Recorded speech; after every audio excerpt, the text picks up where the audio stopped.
16장 4절까지의 말씀입니다. 자, 우리 함께 제가 한 절, 여러분이 한 절 이렇게 교독하시겠습니다. 제가 26절부터 먼저 읽겠습니다. 내가 아버지께로부터 너희에게 보낼 보혜사 곧 아버지께로부터 나오시는 진리의 성령이 오실 때에 그가 나를 증언하실 것이요 증언하니라. 내가 이것을 너희에게 이름은 너희로 실족하지 않게 하려 함이니 사람이 너희를 출교할 뿐 아니라 때가 이르면 물은 너희를 죽이는 자가 생각하기를 이것이 하나님을 섬기는 일이라. 그들이 이런 일을 할 것은 아버지와 나를 알지 못함이라. 오직 너희에게 이 말을 한 것은 너희로 그때를 당하면 내가 너를 너희에게 말한 이것을 기억나게 하려 함이요 처음부터 이 말을 하지 아니한 것은 내가 너희와 함께 있었음이라. 아멘. 자, 우리 말씀 듣기 전에 기도하겠습니다. 하나님 아버지, 이 시간 주님의 진리의 말씀 가운데로 우리를 인도하여 주시고 말씀 가운데 주시는 귀한 하늘의 축복을 경험하는 시간 되게 하옵소서. 전하는 자의 죄된 입술은 감추시고 오직 주님의 사랑과 축복과 의만 나타나는 귀한 시간으로 인도하여 주시옵소서. 예수님의 이름으로 기도하옵나이다. 아멘. 예수님의 기원, 예수님의 삶, 예수님의 죽음, 예수님의 부활을 증거하는 결정적인 증거가 두 가지가 있습니다. 첫 번째는 성령님의 증거이고 두 번째는 제자들의 증거입니다. 그 증거가 26절과 27절에 기록이 되어 있습니다. 먼저 성령님에 대한 증거에 대한 말씀을 26절을 보므로 우리 함께 나누도록 하겠습니다. 26절 함께 읽겠습니다. 시작.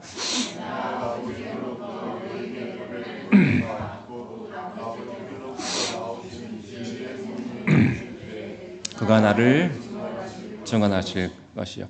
성령님에 대해서 네 가지로 설명을 하고 있습니다. 첫째는 성령님은 누가 보냈느냐 하면 예수님께서 보냈다고 말을 합니다. 내가 아버지께로부터 너희에게 보낼, 이렇게 되어 있습니다. 성령님을 오시게 하는데 결정적인 역할을 하시는 분은 바로 예수님이십니다. 두 번째, 그러면 성령님을 보내시는 분은 누구냐? 그분은 실제로 하나님이라는 것이죠.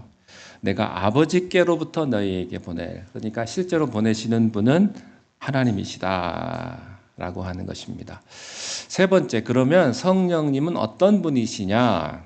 보혜사라는 것입니다. 보혜사라는 말의 뜻은 옆에서 나를 도와주시는 분이다, 그런 뜻입니다. 여러분이 코치를 생각하시면 됩니다. 운동하실 때 운동선수가 열심히 운동할 때 옆에서 도와주는 코치 같은 그런 분이 바로 보혜사이십니다. 하나님이 내 옆에 또 내 안에 나와 함께 계시는 분이 바로 성령 하나님 보혜사이십니다. 네 번째, 그 보혜사는 어떤 분인가? 진리의 영이다, 이렇게 소개를 하고 있습니다.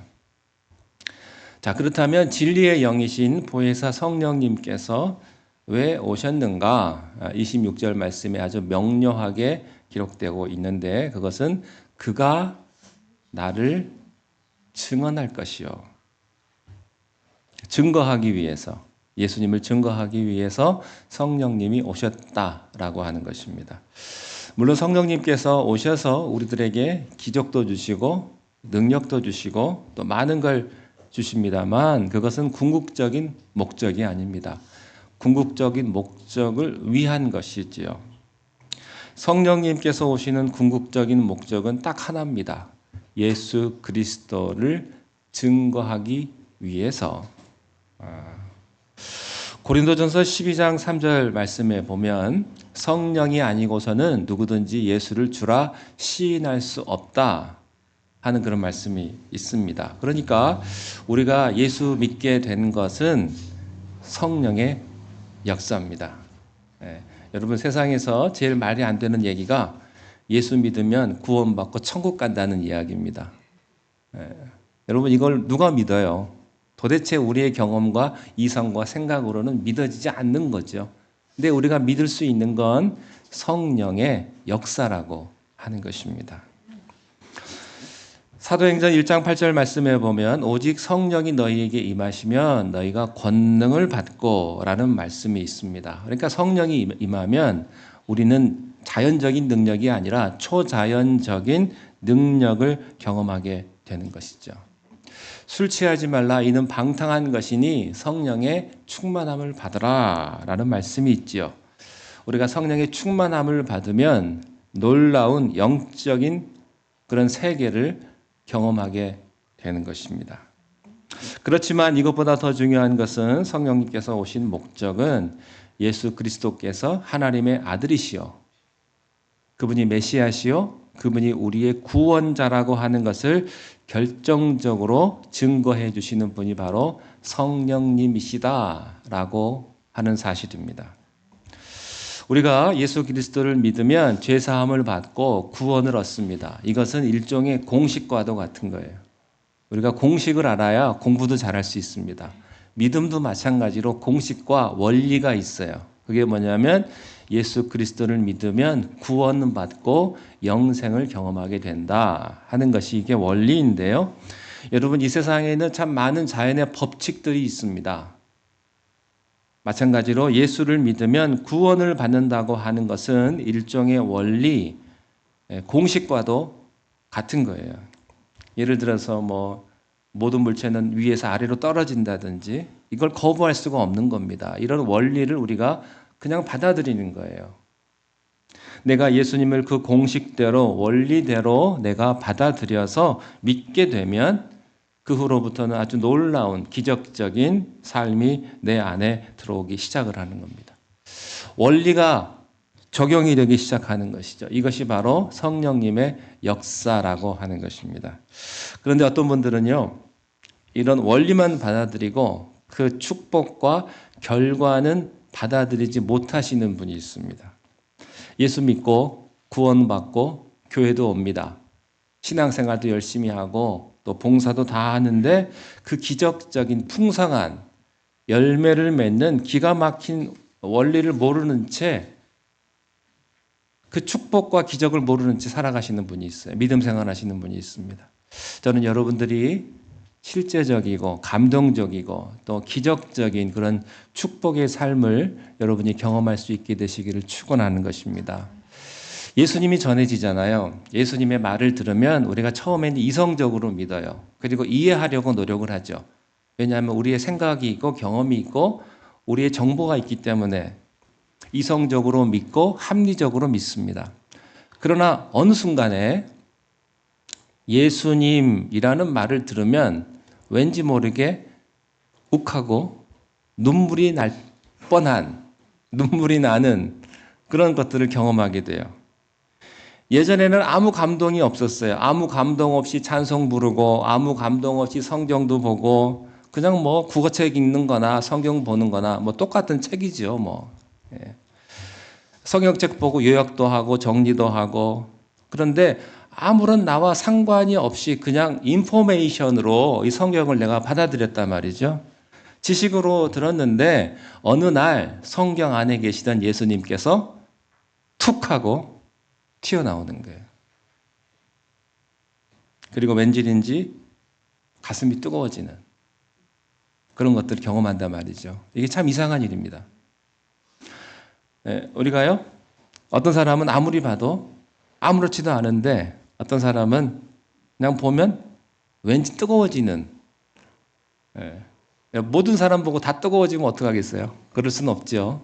그런데 우리가 모든 사람들을 다 비즈니스로 만나고 일상적으로 만나는데 어떤 사람을 만나면 마치 내 가슴에 큐피트의 화살을 맞은 것처럼 왠지 가슴이 쿵탕쿵탕하는, 콩닥콩닥하는 그런 것처럼 평소에 내가 예수님을 그냥 믿고 교회를 다녔는데 어느 날 나에게 뭔가 변화가 찾아오는 거예요. 내 마음에. 이게 뭐냐는 거죠. 용서할 수 없었던 사람이 있었는데 내 마음에 그래 내가 용서해야지. 그 사람이 불쌍하게 보이는 거예요. 저 사람 오죽하면 저랬겠냐. 그리고 왠지 용서하고 싶은 마음이 들고 내가 그래도 사랑해야지. 하나님 말씀하셨으니까 그런 마음이 드는 거죠. 저 죽일 놈 평소에는 그랬는데 내가 혼내줘야지 했던 사람도요 갑자기 불쌍해지고 괜히 안 됐다라고 하는 그런 마음이 드는 거예요. 그리고 용서가 되고 사랑이 되는 게 이게 뭐냐는 거죠. 이게 기도가 찬양이 되고 신령한 노래가 터지는 것. 기도를 했는데 응답이 되고 병이 낫고 예? 여러분 이런 모든 것들은 성령의 역사라고 하는 것이죠. 그래서 예수를 믿고 우리가 구원받을 뿐만 아니라 그것을 뛰어넘어서 여러분 그런 기적과 체험이 여러분들에게 있게 되시기를 바랍니다. 근데 10년 가도 못하는 사람이 있어요. 10년, 20년 교회를 다녀도 아무런 변화가 일어나지 않고 술, 담배 하나 못 끊는 분도 많아요. 어떤 교회는요, 예배 끝나면 우르르 몰려가서 구름 과자를 먹고 오시는 분들이 있어요. 여러분, 예수님이 그거보다 못할까요? 어떻게 생각하세요? 여러분, 예수님이 도박보다 못할까요? 아니죠. 여러분, 그런 기적과 능력이 있음에도 불구하고 머리로는 예수님을 다 믿는데 습관적으로는 예수를 다 믿는데 그 살아있는 예수님의 실체를 자기가 한 번도 경험해 보지 못했단 말이죠. 그냥 정보로만 아는 거예요. 살아계신 예수님이 함께 하신다라는 것을 내가 경험해 보지를 못했기 때문에 그냥 왔다 갔다만 하는 거죠. 여러분 진짜 성령님은요, 여러분들이 죄 짓고 싶을 때 죄를 이길 능력을 주십니다. 그 성령님의 능력은 내가 못하는 것을 하게 한다고요. 그게 성령님의 역사예요. 실제적인 능력이죠. 용서 못할 사람을 내가 용서하게 하시고 세상적으로 보면 내가 절대 용서할 수가 없어요. 그런데 왠지 가엾은 마음이 계속 드는 거예요. 여러분 단순히 예수 믿고 구원받았다라는 것만으로 끝나지 않습니다. 여러분 신앙생활이라고 하는 것은요, 어떤 그 이상의 영적인 경험을 내가 하는 거예요. 경험. 성령님의 임재와 성령님의 다스리심과 성령님의 기름 부으심을 경험하는 것입니다. 그 찬양할 때요, 왠지 가슴이 뜨거워지고 눈물이 나고 그래요. 성령님의 역사예요. 예수를 믿을 뿐만 아니라 성령님의 그 역사가 나에게서 일어나고 있는 것이라고 하는 것이죠. 이 성령님의 역사가 있을 때 예수가 그리스도다, 예수가 하나님의 아들이다, 예수가 하나님의 아들일 뿐만 아니라 나의 구원자다라고 하는 사실이 느껴지는 겁니다. 체험되는 거예요. 이게 성령님의 증거입니다. 성령님께서 예수님을 증거하는 방법이 두 가지가 있는데 첫 번째는 성경입니다. 성경책은 2000년 동안 40여 명의 사람들이 모두 다 다른 장소에서 다른 역사적인 환경에서 기록을 했지만 실제로 성경은 저자가 사람이 아니고 성령님이십니다. 성령님께서 그 시대마다 사람들에게 감동을 주셔서 그 사람으로 하여금 성경을 쓰게 하신 분은 그 사람이 아니고 성령 하나님이세요. 따라서 이 성경의 저자는 성령님이십니다. 그래서 40여 명의 사람들이요, 그들이 직업도 다르죠, 시대도 다르죠, 장소도 다르죠, 서로 만난 적도 없는 사람들인데 이 사람들이 써놓은 성경책들을 다 모아놓고 보니까 창세기에서부터 계시록까지가 다 한 주제였다고 하는 거예요. 여러분 공저라는 게 있습니다. 책을 쓸 때 두 사람이 이상이 같이 쓰면 공저라는데요. 공저라고 하는데 사람이 두 사람이 만나서 의논을 해도요, 앞뒤가 맞질 않습니다. 그런데 2000년 동안에 40여 명의 사람들이 다 다른 환경에서 기록을 해서 딱 맞춰보니까 이것이 하나였다고 하는 것이죠. 왜 그럴까요? 저자가 한 분이시기 때문에. 그분이 성령님이십니다. 성경은 성령님이 쓰셨습니다. 디모데후서 3장 16절 17절을 우리 화면을 보시면서 함께 읽겠습니다. 시작. 모든 성경은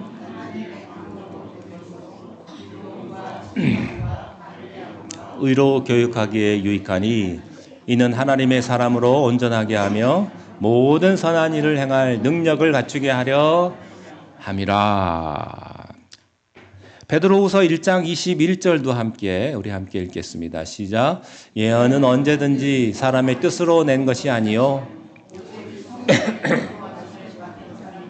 하나님께 받아 말한 것임이라. 여러분, 그래서요, 사람들이 자기 느끼는 대로 자기 생각대로 쓴 게 성경책이 아니고 성령의 감동을 받아서 그분이 말씀하시는 것을 기록한 것이 성경이에요.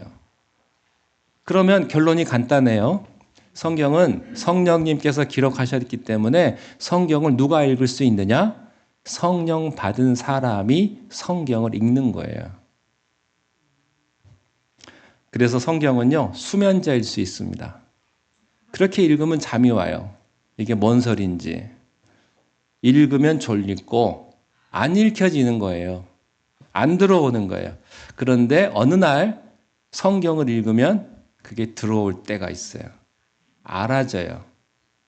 여러분, 성경은요, 읽으면 읽을수록 성경은 누구에 대해서 이야기하는가? 예수 그리스도에 대해서 이야기를 하고 있습니다. 여러분, 이 성경책, 이 방대한 이 책은요, 딱 하나예요. 이렇게 큰 책은요, 딱 하나, 예수 그리스도를 증거하는 것입니다.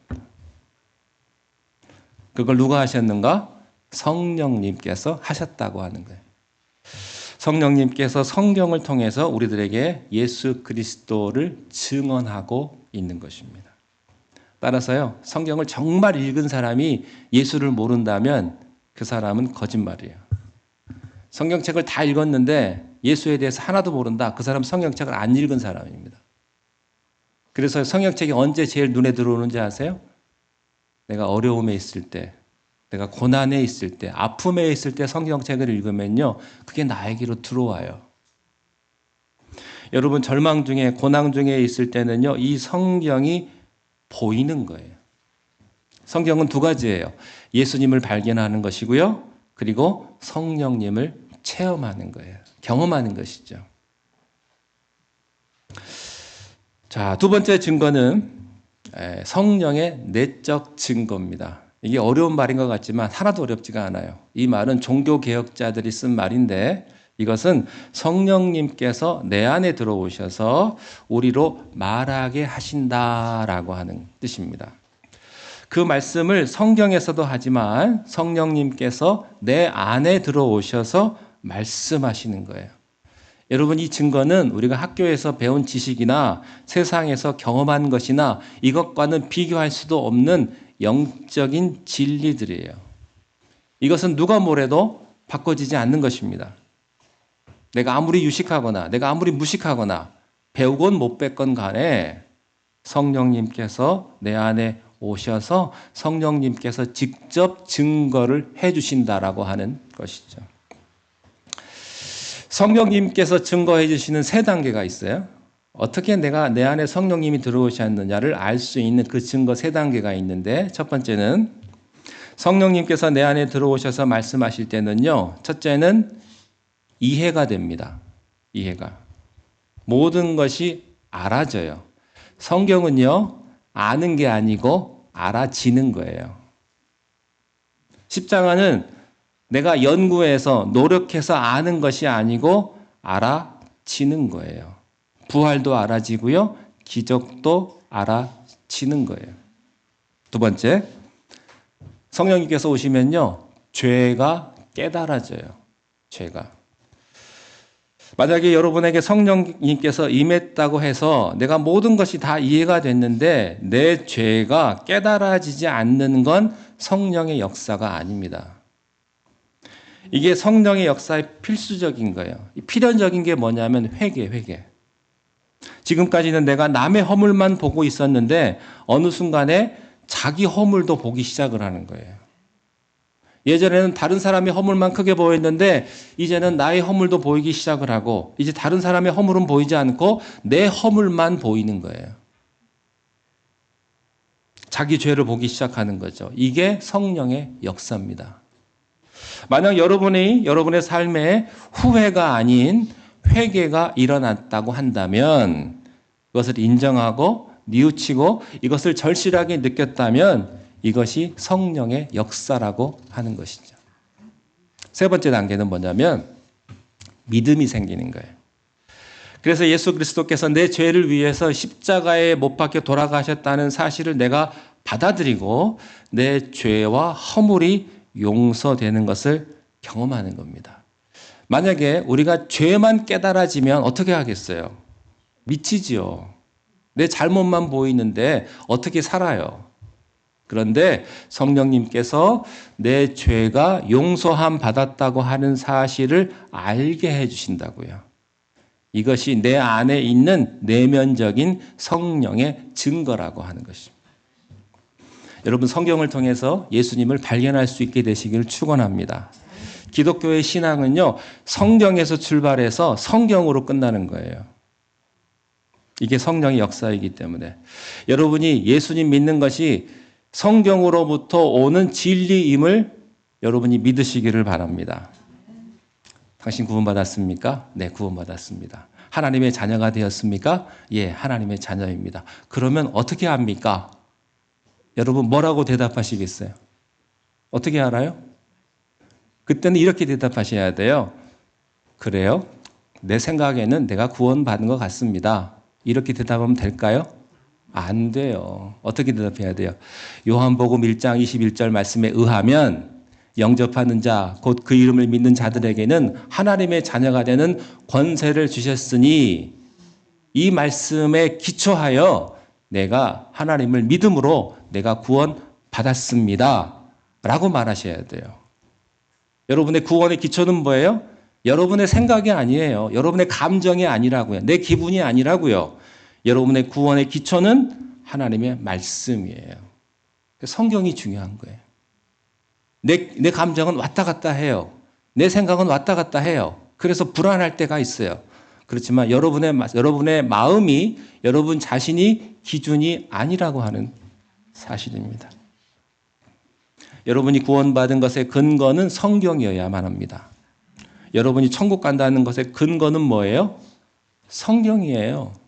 내 생각도 아니고 내 감정도 아니고 어떤 내 주관적인 체험도 아니라고 하는 것이죠. 자, 두 번째, 제자들이 증거라고 하는 것입니다. 자, 27절 말씀을 함께 읽겠습니다. 시작. 네, 예수님의 제자들은 예수님과 함께 3년 동안 함께 살았습니다. 처음에 제자들은 예수님을 따랐고 믿었지만 불완전한 인간이었고 인간적인 그런 믿음을 가진 사람들이었습니다. 그래서 잘 믿다가도 안 믿게 되고 이게 왔다 갔다 하는 거예요. 우리랑 다를 바가 하나도 없어요. 좋다가 나쁘다가 은혜 받았다가 안 받았다가 그런 거예요. 다 불완전한 믿음이기 때문에 그런 거예요. 내가 믿으려고 하니까 그러니까 한계가 있는 거죠. 그런데 예수님의 죽음과 부활을 경험하고 나서부터 제자들의 생각이 바뀌기를 시작을 합니다. 이게 완전히 언제 바뀌냐면 오순절날 성령이 임하고 나서야 그 사람들이 온전히 바뀌는 거예요. 여러분도 이 성령을 경험하시기를 바랍니다. 예수님을 경험하시는 축복이 있게 되시기를 바랍니다. 영적인 경험이에요. 이것은 내가 실수하고 내가 부족해도 그럼에도 불구하고 나를 지켜주시고 인도해 주시는 그런 경험인 것이죠. 예수님의 12제자들 뿐만 아니라 사도 바울이나 빌립이나 스데반도 이런 경험을 했어요. 나중에 스데반은 순교를 했습니다. 바울은 선교사가 됩니다. 그들은 죽을 때까지 예수님을 증거하는 증인이 되었다라고 하는 것이죠. 자, 그런데 제가 말씀드리고 싶은 건 여기에요. 예수 그리스도를 증거하려고 하면 뭐가 따를까요? 자, 보세요. 내가 예수 그리스도를 믿으려고 하면, 바르게 믿으려고 하면 뭐가 있을까요? 어려움이 있어요. 어려움이. 그것이 바로 그 다음 장 16장입니다. 1절 말씀을 함께 읽겠습니다. 시작. 내가 이것을 실족하지 않게 하려 함이니. 우리가 정말로 예수님을 믿으려고 하면요, 어려움이 있어요. 이걸 다른 말로 핍박이라고도 하고요, 고난이라고도 할 수가 있겠죠. 또 예수님을 증거하라고 하면 여러 가지 고난이 오고 핍박이 오고 환난이 와요. 그런데 이것을 뚫고 가게 해주시는 분이 누구냐면 성령님이라고 하는 것입니다. 그래서요, 성령님과 고난은 같이 붙어 있는 거예요. 같은 코드입니다. 성령이 임하면 예수 그리스도를 알게 될 것이요, 성령이 임하면 예수 그리스도가 주님이시라고 증언하게 되는 것이죠. 그것은 내가 지식으로 배우거나 경험으로 아는 것 아닙니다. 그런데 그리스도를 증언하라고 하면 뭐가 따른다? 어려움이 따른다라고 하는 겁니다. 예. 여러분 오늘 교회 나오시는데 쉽지 않으셨을 거예요. 물론 쉬운 분도 있으셨겠지만 여러 가지 어려움을 뚫고 오늘 아침에 부부싸움 할 뻔했는데 그 어려움을 뚫고 이상하게 주일날 아침만 되면 이제 티격태격하게 된단 말이죠. 왜 그런지 모르겠습니다. 여러분 예수 믿으려고 하면요, 왠지 어려움이 있어요. 보이지 않는 영적 세계에 그런 장애물들이 있는 것이죠. 자, 환난과 핍박은 어떤 것인가? 2절에 보면 두 종류가 있다고 말을 하고 있습니다. 자, 2절을 함께 읽겠습니다. 시작. 사람이 너희를 출교할 뿐 아니라 때가 이르면 이것이 하나님을 섬기는 일이라 하리라. 첫째, 출교를 당합니다. 예수 못 믿게 한다는 이야기고요. 사람들이 우리를 환영하지 않을 뿐 아니라 쫓아버립니다. 그리고 왕따를 시킵니다. 그 사회에서, 그 조직에서. 유대인들은 예수님을 믿는 사람들을 다 출교를 시킨다. 그런 일을 겪게 될 것이다. 세상은 당신을 환영하지 않게 될 것이다. 우리가 세상에 살지만 세상은 우리를 환영하지 않는 상황이 계속해서 전개될 것이다 하는 거예요. 두 번째는 죽임을 당하게 될 것이다. 종교적인 이유로 하나님을 핑계해서 사람들이 우리를 죽이려고 한다고 하는 것이죠. 이것이 기독교의 역사는 순교의 역사라는 말입니다. 여러분, 기독교의 역사는요, 순교의 역사예요. 기독교가 지금까지 이렇게 초대교회부터 이렇게 전해오면서부터 많은 순교자들이 있었던 거죠. 그런데 오늘날 미국이나 한국에 수많은 교회가 있고 숫자가 많고 세력도 커졌지만 능력이 없는 이유는 진정한 순교자가 없기 때문에. 이걸 한 걸음 더 나아가서 이렇게도 말씀드릴 수가 있어요. 교회가 언제 든든하게 세워지는 줄 아세요?